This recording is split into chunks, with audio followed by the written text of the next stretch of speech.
Bien, pues vamos a comenzar la escuela bíblica. Fundamentos básicos para la vida cristiana. Y hoy comenzamos una lección nueva, la lección 19, que vamos a hablar del juicio eterno. Hay una escritura clave que hemos estudiado varias cosas hasta ahora sobre el tema, y hoy vamos a estudiar la última. El texto está en Hebreos capítulo 6, versículos 1 y 2.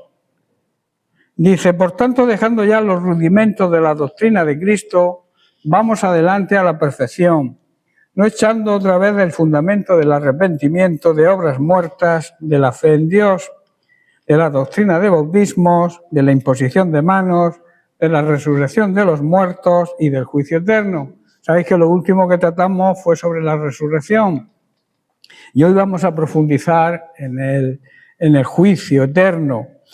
Y como siempre que se empieza una lección vamos a repasar las escrituras claves que vamos a tratar. La primera escritura está en 2 de Pedro capítulo 3, versículos del 3 al 15, que habla de la venida del Señor y cómo vendrá, de la manera en que vendrá. Dice el versículo 9, el Señor no retarda su promesa, según algunos la tienen por tardanza, sino que es paciente para con nosotros, no queriendo que ninguno se condene, perezca, sino que todos procedan al arrepentimiento. Y luego el versículo 10 añade algo muy terrible y que nos tiene que hacer pensar y estar preparados. Pero el día del Señor vendrá como ladrón en la noche. Y luego el versículo 15 dice, y tened entendido que la paciencia de nuestro Señor es para salvación. Si el Señor retarda su venida, Él tiene paciencia, es porque quiere que todos sean salvos. Como también nuestro amado hermano Pablo, según la sabiduría que le ha sido dada, os ha escrito. Otro pasaje está en Romanos capítulo 2, versículos del 5 al 11, que habla precisamente sobre el justo juicio de Dios, porque quizá entendamos por juicio aquí en la tierra que pueda haber juicios que no sean, digamos, justos, pero Dios tiene un justo juicio. Dice el versículo 6, el cual Dios pagará a cada uno conforme a sus obras. Decíamos que las obras no nos salvan, pero cuando somos salvos, las obras cuentan. Unos para vida eterna, a los que perseverando en bien hacer, buscan gloria, honra e inmortalidad. Pero el verso 8 añade, pero ira y enojo a los que son contenciosos y no obedecen a la verdad, sino que obedecen a la injusticia. También estudiaremos el capítulo 10 de Hebreos, en sus versículos del 24 al 39, donde hacen una advertencia a los que pecan deliberadamente. Dice el versículo 26, porque si pecamos voluntariamente, después de haber recibido el conocimiento de la verdad, ya no queda más sacrificio por los pecados. Este es un versículo que tenemos que tenerle temor. Si tú pecas conscientemente después de haber entendido lo que Jesús hizo por ti, dice que ya no queda más sacrificio por tus pecados.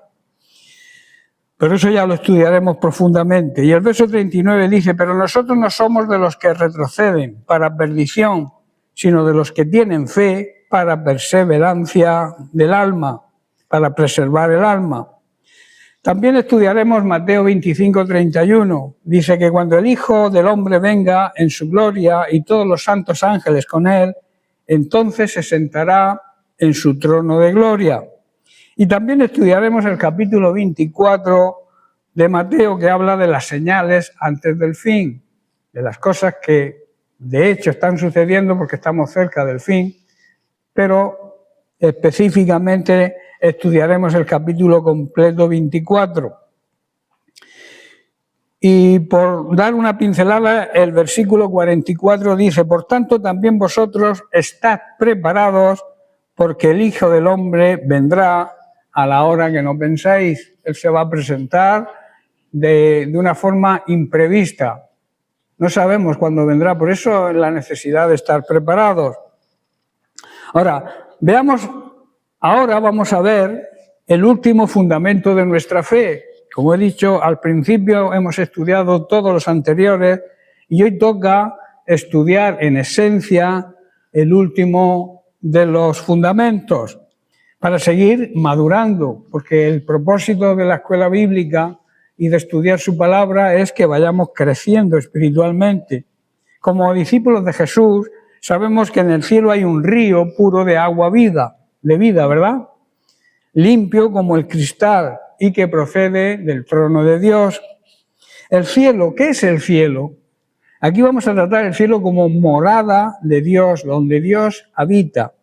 Este es el significado más profundo y más usado espiritualmente en la Biblia. Se refiere al lugar de la presencia manifiesta de Dios, donde están los ángeles y donde Cristo ascendió después de resucitar. En ese cielo no hay maldición, en ese cielo ya no hay muerte, no hay mal, no hay lágrimas, no hay oscuridad, no hay pecado, no hay ignorancia de Dios porque le veremos cara a cara. Sin embargo, de la misma manera que existe el cielo, también existe un infierno. Eso ya nos cuesta más asimilarlo, ¿verdad? Existe no solamente la bendición eterna, sino también existe el juicio y la condenación eterna.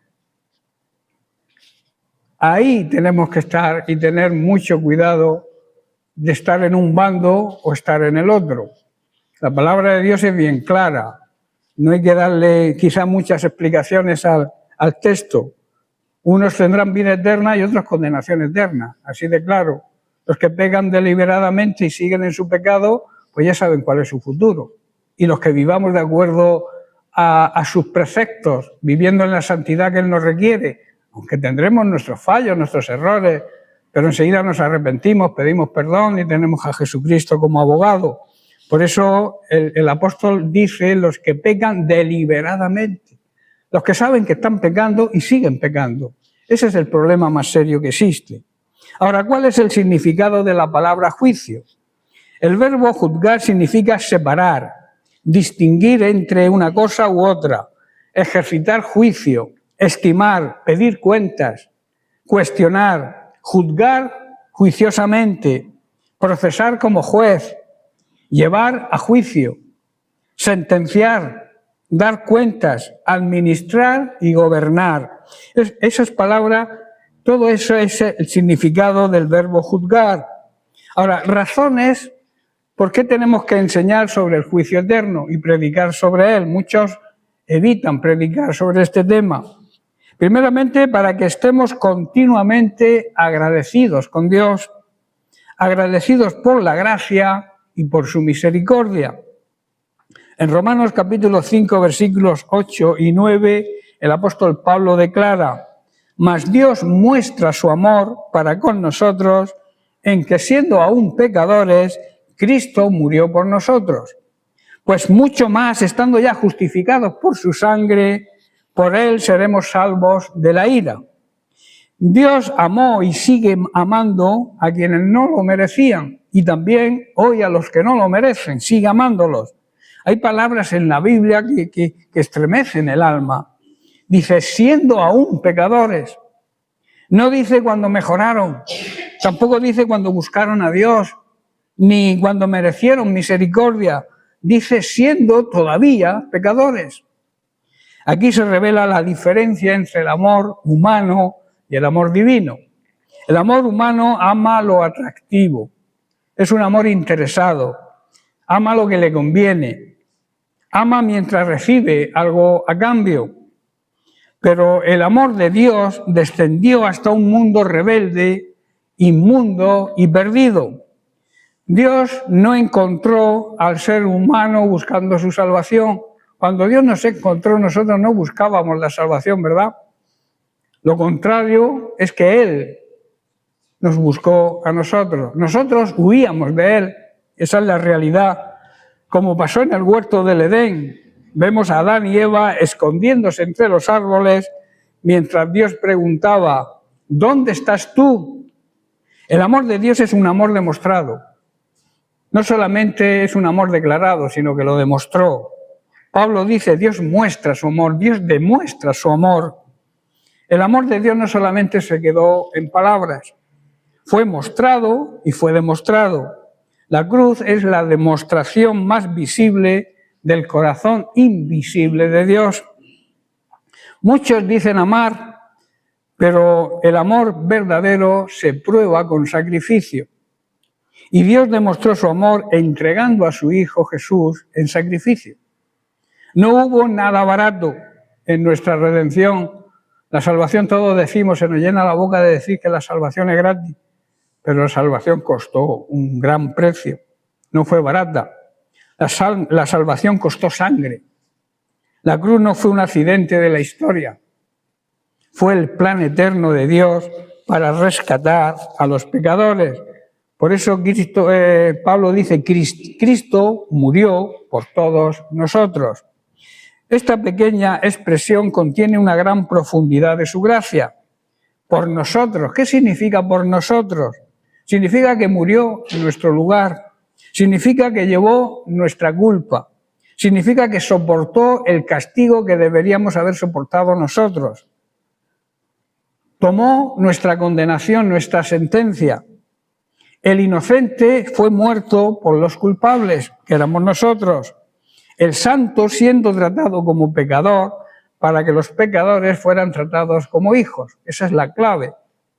El ser humano incrédulo no entiende la gravedad del pecado, pero hay muchos cristianos que tampoco lo entienden, y eso sí es un problema serio. El pecado es algo muy grave, tan grave que costó la muerte del Hijo de Dios, del unigénito Hijo de Dios.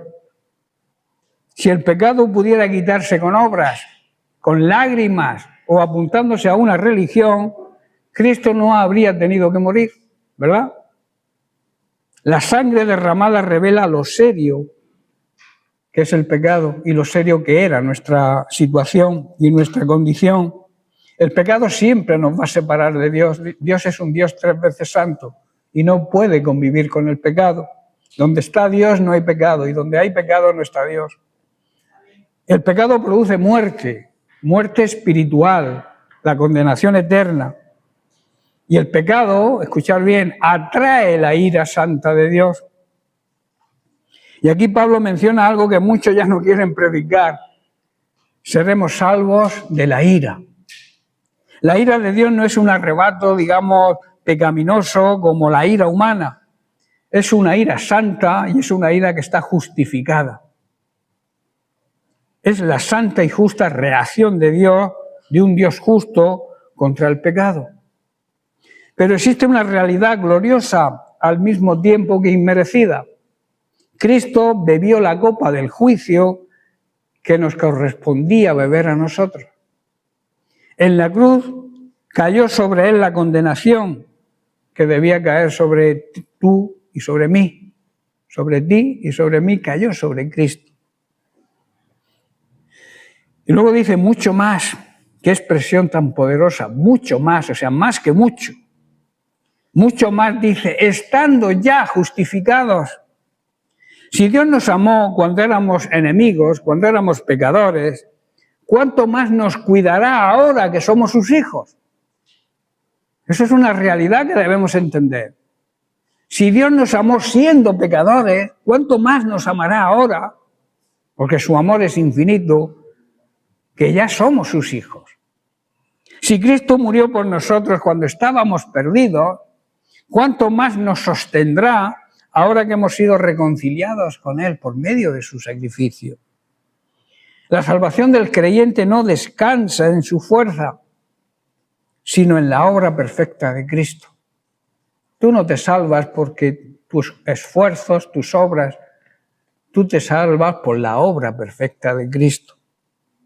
Pablo nos dice, seremos salvos por nuestras obras, ¿verdad? Dice que seremos salvos por Él. La seguridad del creyente, tu seguridad y la mía están en Cristo, no en otra cosa, no en tu fuerza ni en mi fuerza. Y hemos sido justificados en su sangre. La justificación es uno de los tesoros más gloriosos del Evangelio, si logramos entenderlo. Significa que Dios declara justo al pecador que se arrepiente y cree y obedece a Cristo y su palabra. Esa es la gran noticia. que aún siendo pecadores, si nos arrepentimos, nos alejamos del pecado, Dios tiene misericordia de nosotros. Dios te declara justo si te arrepientes y crees y andas en obediencia a Dios. No porque nunca pecaste, sino porque otro pagó por ese pecado. ¿Estáis entendiendo? Es como si el tribunal celestial hubiese emitido el veredicto sin condenación, inocente. Y todo esto no es por méritos humanos. No es por ninguna religión te salva, ni la religión evangélica. A mí no me gusta hablar de religión, la palabra religión apenas aparece en la Biblia. No por penitencias, rezar 7 rosarios seguidos, por poner un ejemplo de una religión mayoritaria, por cierto. No por penitencia, repito, sino por la sangre del Cordero. La sangre sigue teniendo poder. El mundo moderno se burla de la sangre de Cristo. Muchos quieren un cristianismo sin cruz, un cristianismo sin arrepentimiento, un cristianismo que me deje hacer lo que yo quiera, un cristianismo sin sacrificio, sin entrega, sin servicio, sin hacer nada para el Señor. Pero no existe evangelio sin sangre, sin sacrificio, porque la sangre limpia. La sangre redime. La sangre de Cristo nos reconcilia con el Padre. La sangre abre el camino precisamente al cielo. En Hebreos capítulo 12 dice, sin derramamiento de sangre no hay remisión, no hay redención. Tal vez alguien piense, Dios no puede amarme después de todo lo que he hecho. Muchos podrán pensar eso. Pero Romanos 5, que estamos estudiando, responde, Cristo murió por los pecadores, no por los santos. No vino por los sanos. Los sanos no tienen necesidad de médico, sino por los que están enfermos espiritualmente hablando. No vino por los justos, vino por aquellos que eran culpables. La cruz todavía sigue abierta para el arrepentimiento. Y también es un llamado para el creyente, para la Iglesia. Si Dios nos amó así, ¿cómo no vivir para Él? ¿Cómo no vivir entregados a servirle a Él y a su obra? ¿Cómo seguir jugando con el pecado después de contemplar semejante sacrificio? La cruz es el lugar donde la justicia y la misericordia se abrazaron. También el amor y la santidad se encontraron. El pecador puede acercarse a Dios sin sentimiento de culpa, porque ha sido justificado por Cristo. Romanos 5, 8 y 9, que estamos estudiando, nos recuerda que nuestra esperanza no está en nosotros mismos, sino en Cristo crucificado y resucitado. Y si Él nos amó cuando éramos enemigos, no nos va a abandonar ahora que somos suyos, ¿verdad? ¿Lo crees? Por eso el creyente puede descansar y decir, si Dios es por nosotros, ¿quién contra nosotros? Si Dios está de nuestra parte, ¿qué enemigo nos puede vencer? Nadie, porque Dios es todopoderoso. Hay momentos en la vida cristiana donde el creyente quizás se sienta rodeado de problemas, de luchas, de temores, de dudas, de oposición y hasta de batallas internas, personales. Pablo también conocía esas cosas, fue experto en esto. Fue perseguido, rechazado, encarcelado, afligido, traicionado por los suyos. Sin embargo, escribe una de las declaraciones más triunfantes de toda la Biblia. Si Dios es por nosotros, ¿quién contra nosotros? No dice si las circunstancias son favorables. Tampoco dice si todos nos apoyan. La seguridad del creyente no descansa en las circunstancias, descansa en Dios solamente. Alguien dijo, cuando Dios está con alguien, aunque el mundo entero se levante contra él, sigue estando en mayoría. ¿Os dais cuenta de la profundidad de la frase? Cuando Dios está contigo, aunque el mundo entero se levante contra ti, tú estás en mayoría. Porque Dios es omnipotente, es omnisciente, lo sabe todo, lo puede todo. Y está en todo lugar. Está aquí, ahora mismo. Esto no significa que no habrá enemigos. Sí, los habrá. El diablo se va a oponer. La carne, nuestra vieja naturaleza, querrá resucitar y luchará. El mundo te va a perseguir. Son enemigos. Pero ninguno podrá destruir el propósito eterno de Dios para sus hijos. La cruz ya decidió nuestra victoria. En la cruz somos más que vencedores. El mismo Dios que justificó, perdonó y salvó y nos llamó, también nos va a sostener hasta el final. Créelo. Qué descanso saber que el creyente no pelea solo, ¿verdad?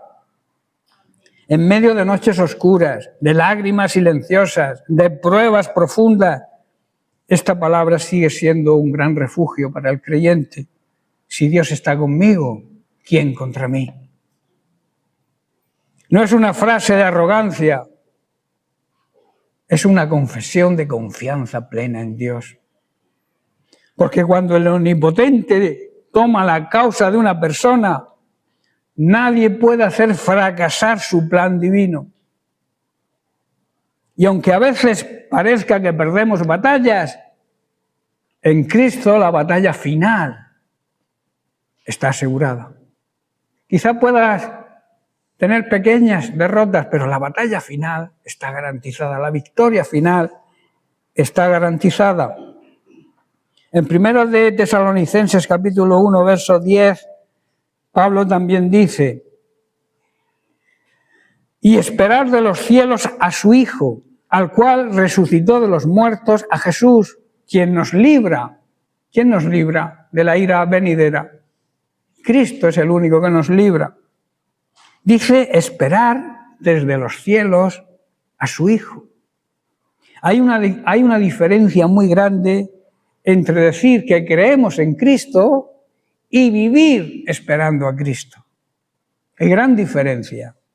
La iglesia de Tesalónica no solamente había abandonado los ídolos, ahora vivía con los ojos puestos en el cielo, esperando la venida de Cristo. Pablo no destaca primero sus talentos, ni sus recursos, ni siquiera sus conocimientos, sino su esperanza viva, esperar desde los cielos a su Hijo. El verdadero creyente no solamente mira hacia el Calvario, también mira hacia adelante, hacia la venida gloriosa del Señor, donde todos tendremos nuestra recompensa. La vida cristiana tiene memoria y también tiene esperanza. Recordamos una cruz vacía, un sepulcro vacío también, pero también esperamos un cielo abierto, donde Él vendrá sobre las nubes. Pero esa esperanza debe ser una esperanza activa. No podemos estar con los brazos cruzados, esperando ahí que caiga la breva. La palabra esperar aquí no habla de pasividad. No es la actitud del que se sienta y no hace nada más que escuchar y acumular sermones, coleccionar sermones, que yo suelo decir. Es la expectativa del siervo que sabe que su Señor puede llegar en cualquier momento y hay que estar preparados. Nos jugamos mucho, hermanos. Nos jugamos mucho. Si el Señor apareciera en un minuto, ¿cuántos nos iríamos con Él? Una pregunta seria. ¿Estás con Dios o estás en pecado? Porque no, las dos cosas no funcionan juntas. Es como el centinela de la madrugada que observa el horizonte esperando el amanecer. Así es el creyente que vive atento a la voz de Cristo. Cada día puede ser el último antes de ver a Cristo cara a cara. tómatelo en serio. Muchos hoy esperan riquezas, otros esperan oportunidades, esperan un reconocimiento humano, esperan un mejor tiempo. Pero el Hijo de Dios verdadero espera a una persona, espera a Jesucristo. El problema de muchos creyentes es que están demasiado arraigados en esta tierra, han echado raíces en el mundo. Hablan mucho del mundo y poco del cielo. Se emocionan más con las noticias terrenales que con las promesas eternas. Pero una iglesia espiritual siempre tendrá la mirada levantada al cielo, porque de ahí vendrá Jesucristo desde los cielos. De los cielos a su Hijo esperaban los de la iglesia de Tesalónica. Pablo no dice simplemente esperar el cielo, no. Esperar de los cielos a su Hijo. Nuestra esperanza no es solamente un lugar, nuestra esperanza es una presencia, es Cristo mismo. El cielo sería incompleto sin Jesús, ¿verdad? La gloria del paraíso no son las calles de oro ni las puertas de perlas, que las hay. La gloria del cielo es la presencia de Dios, es la presencia de Cristo, es la presencia del Cordero. El creyente anhela aquel día cuando la fe será vista y la fe también será elogiada por el mismo Dios. ¿Os imagináis que Dios te elogie por tu fe? Eso es un gran privilegio que tienen aquellos hijos verdaderos de Dios. La oración entonces será adoración. Ya no habrá que pedir nada, simplemente lo que hacen los ángeles, a adorar y alabar a Dios. Las lágrimas serán secadas, allí no habrá lágrimas. Y la lucha contra el pecado habrá terminado para siempre. Es un gran consuelo saber que el mismo Cristo que ascendió va a volver de nuevo. Sigue diciendo el texto, al cual resucitó de los muertos. La resurrección de Cristo es la garantía de nuestra esperanza. No esperamos a un líder muerto ni a un profeta enterrado. Esperamos a un Salvador que vive y reina. La tumba no lo pudo retener. La piedra no pudo detenerlo tampoco. La muerte no pudo vencerlo. Y porque Él vive, nuestra esperanza también es una esperanza viva. Cuando el creyente atraviesa pruebas, enfermedades o momentos oscuros, puede recordar esto. Cristo venció incluso la muerte, que es el problema más serio, ¿verdad? La última palabra no la tiene la tumba, el sepulcro, sino la resurrección de Cristo. Si Él resucitó, nosotros resucitaremos con Él. Y luego dice, Jesús, quien nos libra de la ira venidera. Pablo, como en Romanos 5, también nos habla de la ira venidera, de la ira santa de Dios y justificada. Aquí también aparece una verdad gloriosa. El creyente ha sido librado de la ira que vendrá. La Biblia habla de un juicio futuro. El mundo se burla de ello. Dios es santo, pero también es justo. Vendrá un día donde tendremos que rendirle cuentas. Sin embargo, Cristo tomó sobre sí la ira que merecíamos nosotros. ¿Dónde la tomó? En la misma cruz. Significa que el juicio del creyente verdadero ya tuvo lugar en la cruz. El inocente ocupó el lugar del culpable. El santo fue tratado como un pecador. Y el Hijo de Dios bebió la copa del juicio divino. Por eso el creyente ya no espera condenación. Nosotros ya no esperamos condenación si vivimos en el orden de Dios y en la santidad que Él nos requiere. El creyente verdadero espera una redención completa, eso sí, la culminación y la plenitud de la vida eterna. pero nuestro juicio ya fue en la cruz. Y Él nos dirá: pasar y disfrutar del gozo de vuestro Señor, porque tuve hambre y me disteis de comer, tuve sed y me disteis de beber, estaba desnudo y me vestisteis, en la cárcel y me visitasteis. Disfrutar del gozo de vuestro Señor. Esto nos da una gran seguridad. No vivimos aterrados por ese juicio. Yo no tengo ningún problema con ese juicio porque el juicio mío ya fue en la cruz. Porque Cristo ya pagó mi deuda. La pregunta importante hoy es: ¿estamos realmente esperando al Señor? ¿Realmente lo estamos esperando y deseando y amando su venida? Porque quien espera a Cristo, escuchar bien, aquel que realmente espera a Cristo, ama la venida de Cristo, vive en santidad. No negocia con el pecado, no le quita valor al pecado, no lo minimiza el pecado ni sus consecuencias. También ordena sus prioridades. ¿Qué es lo primero para ti? ¿Tu vida, tu familia, tu negocio o es Dios? Cuando tú pones a Dios en primer lugar, tu familia funciona, tu negocio funciona, todo va a ir bien. Ordena tus prioridades. Vigila tu corazón, que es lo más engañoso que existe. Sabéis que muchas personas cuando tienen dudas llega una amiga y le dice: tú haz lo que tu corazón te dicte. Madre mía, si lo hace. Del corazón sale lo peor. Así lo dice la Biblia, ¿verdad? Controla también tus pensamientos. No dejes que un pajarito revolotee sobre tu cabeza y haga un nido. Espántalo antes, que se vaya. Porque como lo dejes, hará un nido. Eso ocurre con los pensamientos cuando abrigamos los pensamientos en nuestra mente. Y aquel que espera a Cristo no se aferra desesperadamente a este mundo. El regreso de Cristo no es una doctrina para discutir, es una verdad para purificar nuestra vida.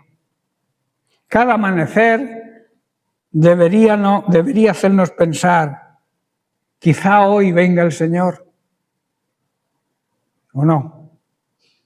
¿Lo pensáis? Cuando os levantéis, quizá hoy venga el Señor en su segunda venida, venga a recoger a su iglesia. Y cada noche: Señor, mantén encendida mi lámpara. Que Dios nos ayude a vivir como aquella iglesia en Tesalónica, sirviendo a un Dios vivo, a un Dios verdadero, y esperando desde los cielos a su Hijo. En segundo lugar, para que vivamos en el temor de Dios. La Biblia declara en Hebreos capítulo 10, verso 31, horrenda cosa es caer en manos del Dios vivo. Un versículo de impacto, ¿verdad? Horrenda cosa es caer en manos del Dios vivo. Vivimos en tiempos donde muchos quieren un Dios cómodo, un Dios que nunca confronte, un Dios que lo apruebe todo, un Dios adaptado a nuestra manera de vivir, adaptado al sistema moderno del mundo. Pero la Biblia nos presenta un Dios vivo, santo, justo, eterno y temible en su majestad. Porque recordemos que es juez y que también es rey.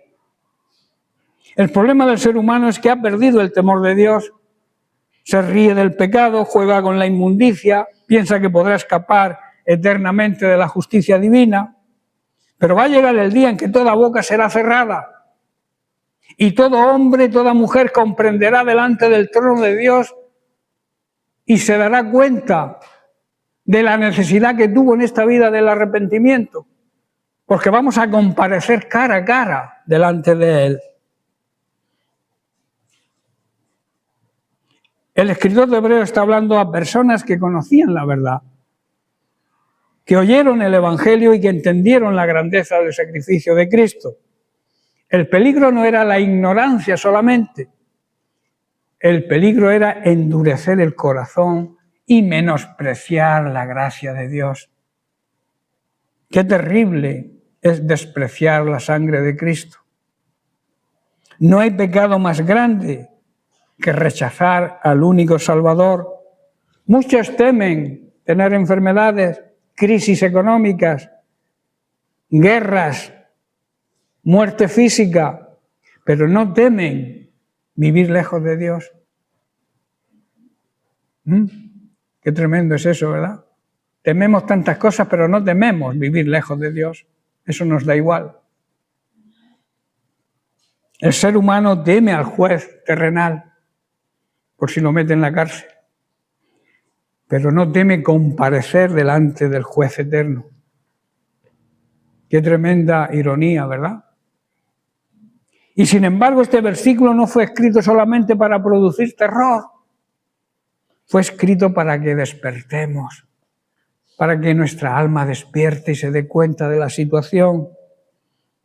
¿Sabéis por qué Dios nos advierte? Porque nos ama. El Señor llama antes de juzgar, antes de condenarte. El Señor te está hablando, te está llamando, te está diciendo: sal, vuélvete a mí, deja el pecado. Pero tú decides. Antes del trueno, ¿qué viene? La luz, el relámpago, la voz de Dios. Antes del juicio vino la cruz. El mismo Dios que tiene manos de juicio, también tiene manos extendidas de misericordia. Manos que tocaron a los leprosos y fueron sanados, ¿verdad? Manos que levantaron a los caídos. Manos que fueron traspasadas en el Calvario, que fueron clavadas en una cruz por amor a nosotros. El pecador que rechaza esas manos de gracia, ¿qué le va a ocurrir? Que terminará encontrando las manos del juez en un juicio justo y eterno. Por eso la verdad, como predicaba el domingo, la verdad tiene que ir junto con la gracia. Dios es amor, Dios es misericordia, pero también es justicia, es juez. Y no va a dar por inocente al culpable. Por eso el Evangelio es un asunto urgente. No podemos jugar con la eternidad. Hay personas que oyen sermones y permanecen igual, no cambian. Se acostumbran a la presencia de Dios sin rendirse a Él verdaderamente. El corazón así se va endureciendo poco a poco y me da igual lo que me diga. La conciencia deja de sentir y el alma comienza a caminar peligrosamente hacia la frialdad espiritual. Hoy Cristo sigue llamando: venid a mí, buscadme mientras pueda ser hallado. No endurezcáis vuestros corazones. Son llamadas del Señor para su iglesia hoy. Es muy diferente caer en manos de Dios como Padre que caer en manos de Dios como juez. Pero es Padre y es juez. Para el creyente arrepentido, sus manos son un refugio. Para el rebelde obstinado y cabezota, sus manos serán justicia. Por eso necesitamos vivir con reverencia, humildad y temor santo, honrando y respetando y obedeciendo a Dios. El temor de Dios no es un terror enfermizo, es reconocer quién es Dios y que Él no convive con el pecado. Es reconocer eso simplemente, es caminar conscientes de que tenemos que vivir en santidad, conscientes de que Dios es un Dios santo y no convive con el pecado. Es odiar el pecado y amar, obedecerle. La generación actual habla mucho del amor de Dios, pero poco de la santidad. Y cuando se pierde la santidad de Dios, el pecado deja de parecer grave. Lo hace todo el mundo. La cruz demuestra ambas cosas. Primero, el infinito amor de Dios, eso no quepa duda. Ahí está la cruz, demostró su amor, lo mostró, aún siendo pecadores, Cristo murió por nosotros, demostración de su amor.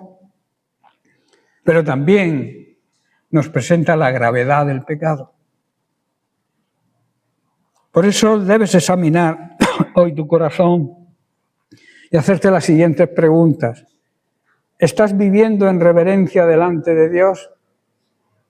¿Has menospreciado áreas de pecado pensando que no tienen importancia? O sea, ¿no le das importancia a tu pecado? ¿Estás respondiendo al llamado de Cristo o estás endureciendo tu corazón? Todavía las manos de Cristo están abiertas para salvar, pero la Biblia dice claramente, y esto debe hacernos pensar, horrenda cosa es caer en manos del Dios vivo. O sea, es algo aterrador, dice otra traducción, es algo aterrador caer en manos del Dios vivo. Por eso debemos conducirnos en el temor todo el tiempo de nuestra peregrinación. La Biblia nos deja una exhortación llena de profundidad. En 1 de Pedro 1:17 dice: y si invocáis por Padre a aquel que sin acepción de persona juzga según la obra de cada uno, conducíos en el temor todo el tiempo de vuestra peregrinación. Toda vuestra vida debéis andar o debemos andar en el temor de Dios, honrando, respetándolo y obedeciéndole. Aquí vemos un gran equilibrio. Dios es Padre, pero también es juez. El amor infinito es amor infinito, pero también santidad absoluta. Y el creyente maduro aprende a vivir abrazando ambas verdades. Muchos quieren disfrutar los privilegios de llamar a Dios Padre, pero sin asumir la responsabilidad de caminar en santidad. Sin embargo, Pedro nos recuerda que la vida cristiana no es un juego, ni una religión superficial. Es una peregrinación santa delante de los ojos del Dios vivo. La palabra peregrinación nos recuerda que esta tierra no es nuestro lugar definitivo. Somos extranjeros aquí. El creyente verdadero sabe que está de paso aquí. Por eso no puede vivir pegado al sistema mundano, ni entregado a los deseos de la carne, pecaminosos, por cierto, ni dormido espiritualmente. El peregrino no construye su esperanza en el camino, la pone en el destino. ¿Cuántos cristianos han olvidado esto? Viven como si esta vida fuese eterna. Todo gira alrededor de lo material, del reconocimiento humano, de los placeres temporales y de las ambiciones terrenales. Pero Pedro nos induce a levantar la mirada de la Iglesia hacia la eternidad y dice: conducíos en temor. No habla de miedo servil, sino de reverencia santa. Habla de vivir conscientes de que Dios ve el corazón, pesa las intenciones y nos conoce hasta lo más profundo de nuestro ser. Hasta lo más íntimo de nuestros pensamientos, Él los conoce. El temor de Dios guarda al creyente del pecado oculto. El temor de Dios detiene la lengua antes de hablar mal. El temor de Dios hace huir de la tentación. El temor de Dios produce obediencia aunque nadie te esté mirando. Hoy hay mucha familiaridad con los santos, pero hay poca reverencia. Se ha perdido el asombro y la admiración delante de Dios. Se habla de Él livianamente, se vive descuidadamente y se toma el pecado como algo insignificante, como algo pequeño. Pero Pedro sigue insistiendo: cuidaos en temor, conducíos en temor. ¿Por qué? Porque si Dios, que nos salvó a precio de sangre, sigue siendo santo, por eso, porque aquel que pagó a precio de sangre es santo, nosotros tenemos que ser santos en toda nuestra manera de vivir. Unos versículos antes, Pedro recuerda que fuimos rescatados. Y fuimos rescatados, dice, no con cosas corruptibles, como el oro o la plata, sino con la sangre preciosa de Cristo. Tuvo que pagarse un precio inmenso por nuestra redención. Cada vez que miramos la cruz, debemos entender dos cosas. Cuánto nos ama Dios y cuán terrible es el pecado. El creyente no vive en santidad para ganar salvación. El creyente vive en santidad porque ha sido salvado. Es el pago de nuestra deuda. Cuando José estaba delante de la tentación, ¿qué dijo? ¿Cómo haría yo este gran mal y pecaría contra Dios? Estaba solo delante de la tentación. Cuando Isaías vio la gloria de Dios, exclamó, ¡ay de mí! Eso es temor santo, tanto en José como en Isaías. Cuando Pedro vio el poder de Dios en Cristo, dijo, apártate de mí, Señor, porque soy un hombre pecador. Eso es temor santo. Cuanto más conocemos verdaderamente a Dios, más humildes nos volvemos. Y para terminar, una aplicación final. Pregúntate hoy, ¿estoy viviendo como peregrino o como ciudadano permanente de este mundo? ¿Hay reverencia en mi caminar diario con Dios? ¿Le tengo reverencia? ¿Ando en el temor de Dios? ¿He perdido ese temor santo delante del Señor? La Iglesia necesita volver al temor de Dios, porque donde hay temor de Dios hay obediencia.